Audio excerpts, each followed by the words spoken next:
Hello YouTube, this is Robert Fixit here, and I have another phone comparison for you. Basically, a few different phones that I have that I could possibly use, and which one would you pick? This phone right here is my current phone. It's a 7 Plus 32 gigabyte. It has an aftermarket screen on it, which is a little weird on the viewing angle. See how it does that? Not a big deal, but that's just what I have. I paid $100 for this phone. Works perfectly fine. It also has this extra case over the phone, and there's a tempered glass here. So I've dropped this phone several times, and it doesn't break because it's so protected. And that's what I use from a day-to-day basis. The reason why I wanted to possibly upgrade is that it's getting a little bit slow with all of the apps that I run on it. Also, because it is only 32 gigabyte, I run out of space at times.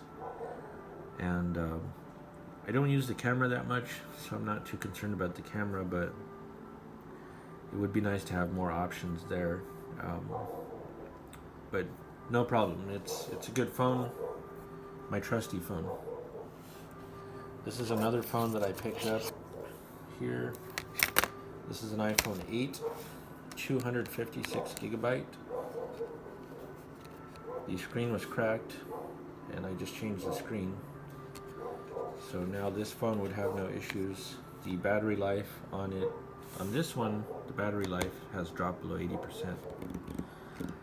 So I have to carry around an extra battery for that. This one's got 99% battery, no issues, unlocked, 256 gigabyte. So which would you choose? This one I could sell for $150 right now. I paid $100. Figure $120 by the time I change the screen. This one I paid, I believe, $75 plus the new screen, so that's about $100. I could probably sell this. I don't know if anybody would pay $150 for it at this point, but maybe at least $100.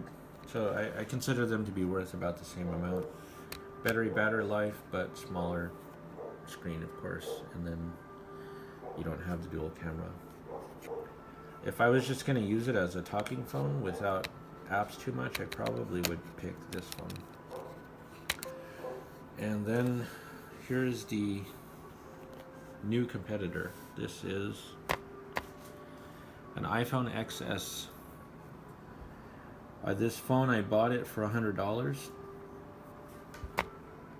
It didn't work. It had a green boot loop flashing, which I showed in my other video. I'll send you a link to that. Pretty much the face sensor, or the floodlight sensor there, got wet, and because of that the phone wouldn't boot up anymore.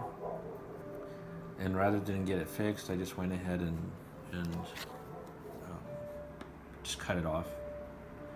So now there's no Face ID, but otherwise the phone works great. So, and it's not a 10, it's a 10S or XS Max, not Max, just the regular size. So it's a 10S, which I learned now the 10S was quite a bit better than the 10. So I've been playing around with this phone. The thing that I noticed right away is it's much faster between apps. Also, the speakers are way louder. Actually, the 8 Plus speakers were louder than the 7 Plus, and that's what I used to have, and I probably should just get an 8 Plus again. But these speakers are like loud. I mean, I can't even put it up to full volume. It's like a boombox kind of thing. The other nice thing that I like about the 10, I guess, 10 features, not just 10S, but 10. I usually didn't want a 10 because of the Face ID. That I don't like pointing the phone on my face all the time. But outside of that, I found this tap to wake function I like.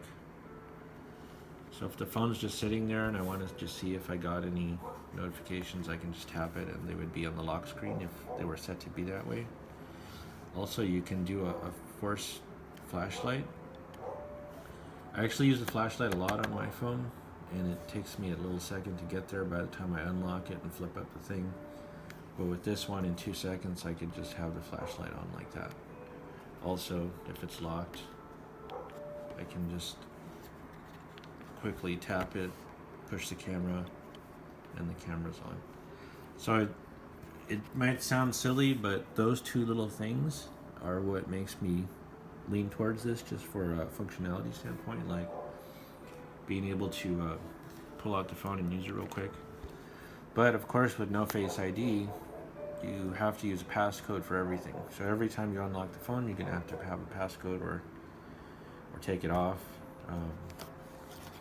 To pay for things online or use Apple Pay, you would have to use a passcode again.